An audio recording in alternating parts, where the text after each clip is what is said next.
LA. I Mm. absolutely love Sugar. It was such a phenomenal series. John Sugar has so many complicated layers to him that Mm. the character itself is a mystery. Um, First question I have for you guys is, can you talk to me about the collaboration process working with series creator Mark Protosevich? Got it right.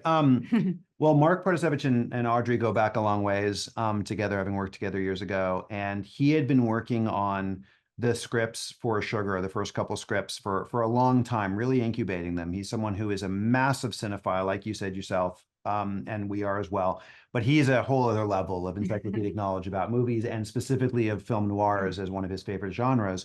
And so he'd been working on these scripts, and he finally felt like he could let them go and share them. And he shared them with Audrey. She flipped out, shared it with me. I flipped out.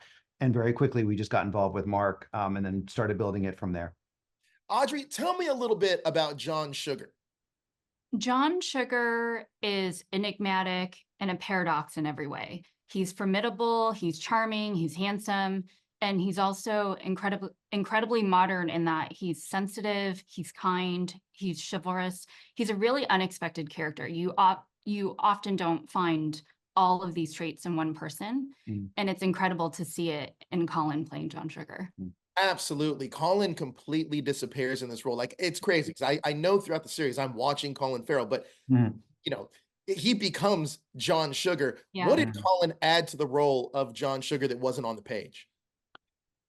I mean, really so much. You know, Colin, both as an actor and as the executive producer, had contributed so much to the show and to the character of Sugar. And I would say, as Audrey was saying, like that combination that Colin has of being a really traditional style leading man, right? Like he could have been a movie star in the 1940s and 50s. He could have been the Robert Mitchums and the Glenn Fords of that era. But he also has something really modern because he's a character actor. And so you can see him disappear like a chameleon into certain roles. And as part of John Sugar, what he brought was this, kind of softer, sweeter, almost innocent side to him. So for someone who's seeing all of the darkness and the worst human impulses of the world, he retains this childlike innocence that I think is part of what makes him so sweet and winning and lovable for audiences and for people, other characters around him. Now, in a lot of ways, this series feels like a throwback to me. I mean, I love noir films. What was it about the noir genre that you felt needed a fresh perspective, and how does Sugar add to that? I think that we love noir films as well. We wanted to do a throwback to the genre, but also just make it feel accessible for modern audiences. And Fernando really brought a fresh way of filmmaking and a tone that made it feel grounded and real and current. And I think John Sugar, his character feels really modern. And Yes. that's part of the appeal, I think, for today's audience. You don't often see, like Simon is saying, classical leading man characters from the 40s and 50s were kind of tough and had a veneer about them that you couldn't get through. You never saw their sensitive or vulnerable sides, and Sugar is oozing with that. You're kind of led into that, and he is vulnerable. He feels deeply about the case, and I think that's really interesting and fascinating to explore. Absolutely. Now, I love that the city of Los Angeles feels like a character itself in this show. Can you talk to me about what the energy of Los Angeles brought to Sugar? We both, like you, we're native Angelinos as well. And I've in my career that's now been 25 years or so of working in film and television, I've only been able to shoot one other thing in LA. And so I was thrilled with the chance to shoot here again and to really shoot Los Angeles.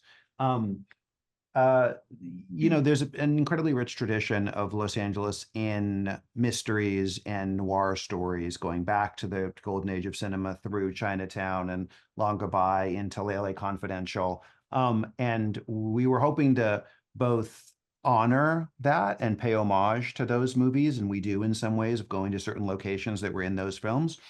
But also create something totally new so that you see parts of Los Angeles in the daylight, not all dark and shadowy. In the daylight, you're seeing neighborhoods in LA that you haven't really seen on screen before, and locations you certainly haven't seen on screen before. And so that combination or collision of the old and the new in Los Angeles, which itself is a collision of so many different things, if you live here, we wanted to portray in the show.